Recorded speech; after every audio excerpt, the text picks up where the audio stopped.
Besar Piala Asia U17 dan sejauh mana pula peluang timnas kita melangkah jauh di turnamen ini. Kami akan bahas bersama pengamat sepak bola Yusuf Kurniawan. Bung Yuke, apa kabar Bung? Kabar baik, Tifal. Terima kasih sebelumnya sudah bergabung bersama kami. Dengan posisi kita di klasemen sebetulnya sudah aman kalau mau dibahasakan begitu. Tapi untuk melawan Afghanistan nanti apakah kita bisa dibilang ya kalau bahasa awamnya ya kita tenang-tenang saja sebetulnya atau masih ada hal yang harus diwaspadai di sini?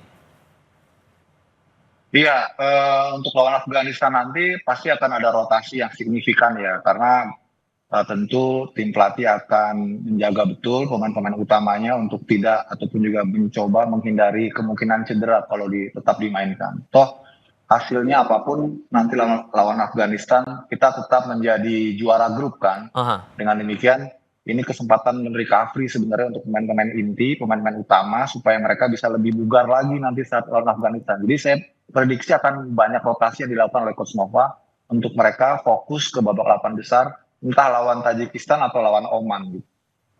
Tapi menurut Anda dengan catatan kita dua pertandingan sebelumnya, catatannya menang terus, apakah rotasi itu perlu untuk dilakukan atau justru ya pakai pola yang kemarin-kemarin saja?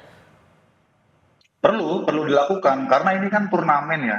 Turnamennya juga waktunya pendek-pendek, istirahat cuma 3 hari. Jadi untuk kita menghindari kemungkinan buruk ya, kalau kita paksakan pemain-pemain utama tetap tampil saat Afghanistan, lihat tentu lebih baik mengistirahatkan mereka dan memberi kesempatan kepada pemain-pemain pelapis ataupun pemain-pemain yang belum dapat jam bermain untuk tampil di sini melawan Afghanistan, sehingga tim pelatih bisa punya opsi-opsi baru ya, mungkin dari nanti pemain-pemain baru tersebut atau pemain-pemain yang sebelumnya tidak tampil bisa menunjukkan performa yang terbaik sehingga opsi ataupun juga variasi taktik menjelang 8 besar nanti Coach Nova lebih punya banyak referensi baru gitu ya. Kalau di 2 laga terakhir kan selalu komposisi pemainnya sama ya, 11 pemain startingnya sama gitu ya. Nah ini kan juga harus dicermati buat apa juga kita menurunkan pemain-pemain yang sama gitu. Ini kan menyangkut recovery juga ya, dan juga taktikal juga supaya ketika menghadapi Tajikistan ataupun Oman nanti di 8 besar kita jauh lebih siap, jauh lebih bugar gitu ya. Pemain juga bisa lebih percaya diri lagi karena punya waktu istirahat yang memadai gitu. Oke, maka sejauh mana Anda melihat hal-hal atau lini mana yang kira-kira perlu dimatangkan lagi untuk menghadapi fase gugur nanti ya menurut Anda? Iya, saya kira ini menyangkut taktik ya. Karena kalau kita amati ketika melawan Korea taktiknya berbeda saat kita menghadapi Yaman gitu ya. Nah, dari sini kan tentu tim pelatih akan melihat dulu, mempelajari, mengevaluasi calon lawan seperti apa, lawan Tajikistan seperti apa, nanti kalau lawan Oman seperti apa. Yang jelas di semua lini harus tetap dievaluasi, terutama dari lapangan tengah ya. Saya lihat memang lapangan tengah ini masih belum terlalu solid ya. Kita banyak bermain dari sisi flank karena kita punya keunggulan di flank. Oke. Nah, ini yang saya kira harus lebih diperbaiki, terutama untuk menjaga transisi. Oke, kita tahan dulu di situ. Sorry, saya harus potong ke sana karena kita akan jeda azan maghrib sebentar. Kita lanjutkan usai jeda. Menjalankan ibadah sholat maghrib untuk Anda umat muslim di wilayah DKI Jakarta dan sekitarnya. Kami masih berbincang bersama pengamat sepak bola Yusuf Kurniawan. Bung Yuko masih bersama saya ya? Ya, siap. Oke, melanjutkan diskusi kita tadi, kira-kira menurut Anda lini mana yang rasanya harus dipertahankan? Karena ada pandangan juga tampaknya untuk lini tengah perlu dikreasikan lagi nih lebih lanjut. Cukupkah itu? Ya, saya kira lini tengah memang menjadi PR tersendiri. Ini yang harus diperkuat lagi ya, harus dipertajam lagi soliditasnya supaya keseimbangan tetap terjaga baik, terutama suplai-suplai bola ke depan ya. Kalau lini pertahanan saya kira sudah sangat solid. Ini tinggal dibangun pengertian yang lebih baik lagi karena dengan backline 3 itu dibutuhkan support yang seimbang dari sektor gelandang sayap ya. Makanya antara Baker, kemudian Gaza, Panji itu mereka nggak bisa bekerja sendiri di belakang dengan 3 back itu. Jadi butuh juga bantuan yang stabil ya, yang konsisten baik dari sisi kanan ada Fabio dan juga dari sisi kiri ada Daniel ya. Ini yang sering sekali kita lihat saat transisi mereka menjadi 5 back sebetulnya. Nah, saya kira itu tinggal dipertahankan saja. Kalau saya sih lebih cenderung kita bermainnya defense counter ya, tidak terburu-buru menguasai bola karena sering sekali kalau kita mendapatkan kesempatan untuk pegang bola, malah banyak sekali umpan-umpan yang tidak sempurna, akhirnya menjadi counter lawan. Nah, saat counter itu transisi kita tuh sering sekali agak telat ya. Beruntung disiplinnya dua dua gelandang sayap kita untuk turun cepat membantu trio center back itu sedikit mengeliminasi situasi yang lebih buruk. Nah, ini yang saya kira harus jadi catatan gitu. Dan itu Anda membacanya terjadi atau terlihat di pertandingan-pertandingan sebelumnya atau ada di momen-momen mencolok saja nih kira-kira? Iya, kalau dari 2 laga terakhir, sebenarnya yang paling kelihatan rentan itu saat kita lawan Yaman sebenarnya. Karena kan Yaman ini bermain terbuka, terus kita juga sempat meresponnya dengan permainan terbuka. Nah, ketika counter to counter, permainan sama-sama terbuka, nah itu ada celah-celah yang terjadi. Maka itu sih tadi saya katakan, kita kalau menurut saya pribadi, kita lebih nyaman kalau bermainnya defend dulu gitu.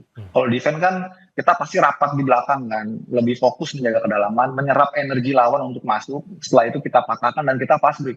Itu lebih cocok buat kita cara mainnya, karena kita punya pemain-pemain yang cepat di depan, kita bisa langsung mengalirkan bola ke depan secara cepat ya, secara dini gitu ya, nggak perlu lagi bermain kombinasi, karena di depan kita punya penyerang-penyerang yang tajam ya, ada Goli, ada Fadli Alberto yang di laga kemarin ikut menyumbangkan gol. Nah, ini yang kita harus bisa maksimalkan. Karena ini sistem turnamen, kita lebih kepada taktikal sebenarnya ya. Jadi lebih pragmatis saja, jangan terlalu berani bermain open gitu ya. Kita harus berhitung benar dari momentum ke momentum gitu. Yang penting kita harus klinis, harus tajam depannya. Kalau misalnya nanti entah lawan Tajikistan atau lawan Oman kita mendapatkan tekanan, itu menurut saya anak-anak sudah terbiasa melakoni itu. Bahkan mereka lebih fasih dibanding kalau mereka malah menginisiasi permainan ataupun mengambil kendali lebih dulu. Itu lebih agak tricky, karena kita kalau udah hilang bola, begitu kena counter kita suka terlambat baliknya gitu. Tapi kalau kita justru ya ada di belakang bola, kemudian lawan yang kehilangan bola, kita bisa cepat ke depan karena kita punya penyerang-penyerang cepat gitu. Oke. Dengan lawan kita berikutnya lawan Afghanistan, terkait keputusan untuk merotasi pemain ini, hal apa yang harus diperhatikan betul menurut Anda, Bung Yuka? Ya, tentu kita nggak ingin kalah ya pastinya ya. Targetnya pasti nggak ingin kalah, sekaligus juga mencoba beberapa varian sebetulnya. Ini menjadi tempat untuk mencoba beberapa opsi pemain-pemain baru yang mungkin nanti bisa menjadi backup plan di saat pertandingan di babak 8 besar nanti. Kemarin kan seperti Raffi, ya, striker yang dimainkan di babak kedua, itu kan juga backup yang sangat bagus untuk Mirza ya, saat Mirza nggak on fire gitu. Nah, itu mungkin juga nanti akan dimainkan sebagai starter. Kemudian juga ada Ilham Ramadona juga yang kemarin juga dimainkan di babak kedua. Ini pemain-pemain seperti ini yang mungkin akan dilihat ya, seperti apa perkembangannya nanti lawan Afghanistan. Kalau mereka bisa perform, ini kan bagus ya buat opsi-opsi taktikal pelatih saat menghadapi babak 8 besar nanti. Karena pasti di babak 8 besar ini tensi pertandingan lebih kencang lagi ya, lebih intens lagi. Jadi butuh plan A, plan B, termasuk pergantian pemain. Nah, sejauh ini saya melihat Nova ini sangat cerdas ya dalam melakukan momentum pergantian. Karena pergantian-pergantian dilakukan oleh Coach Nova ini selalu berdampak positif terhadap jalannya pertandingan gitu. Kayak kemarin dia masukkan Raffi bisa dilanggar, kemudian kita dapat penalti, terus Nova memasukkan Jo Solong memberikan asis kepada Evandra. Nah, pergantian-pergantian ini kan sangat baik ya, dan itu menjadi bukti bahwa Coach Nova ini sudah hafal betul dengan detail materi pemain yang dia miliki gitu. Dipertahankan saja gitu.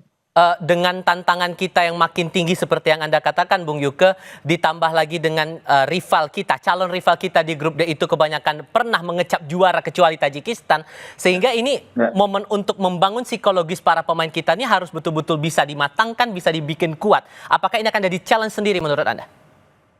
Iya, sudah pasti ya. Ini yang terpenting, pemain ini jangan terlalu overconfidence ya.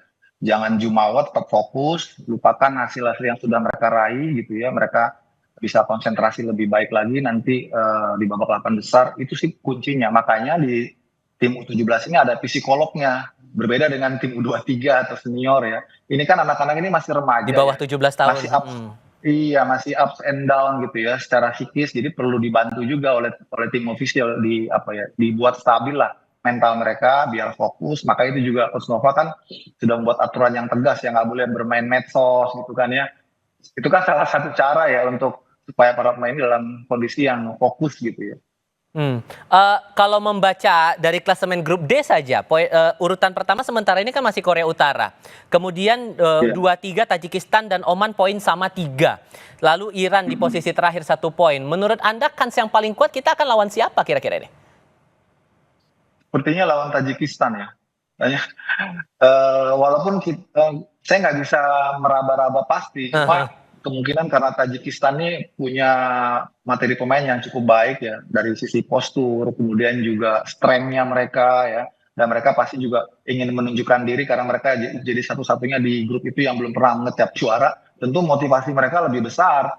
Seperti juga kita kan, ini kan boleh dibilang kita termasuk tim yang underdog lah di grup kita ini, karena di grup kita ini yang datang itu sebagai runner up itu ya cuma kita, selebihnya itu kan semua juara grup di kualifikasi kan, entah itu Afghanistan, kemudian juga Yaman maupun juga Korea Selatan, itu kan mereka semua juara grup di kualifikasi. Sama juga nih seperti yang di grup nanti kita akan hadapi lawannya, itu kan Tajikistan aja yang belum punya pengalaman jadi juara ya, artinya mereka secara motivasi itu pasti sangat besar mereka. Itu yang saya perhitungkan mereka akan bisa menjadi calon lawan kita nanti. Dan secara performa kalau Anda membaca atau menganalisis dari waktu ke waktu, apakah ada perkembangan yang membuat Tajikistan ini kayaknya berpotensi untuk lawan kita?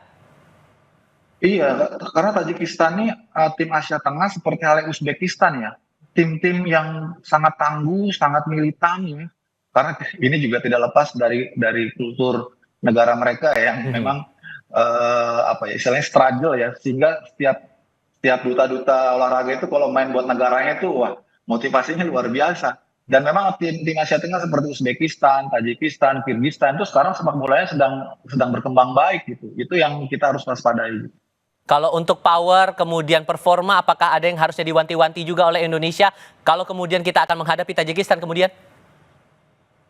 Iya, pasti mereka akan mengandalkan speed and power ya. Mereka punya tenaga ya, mereka punya strength juga. Terus postur mereka juga tinggi-tinggi.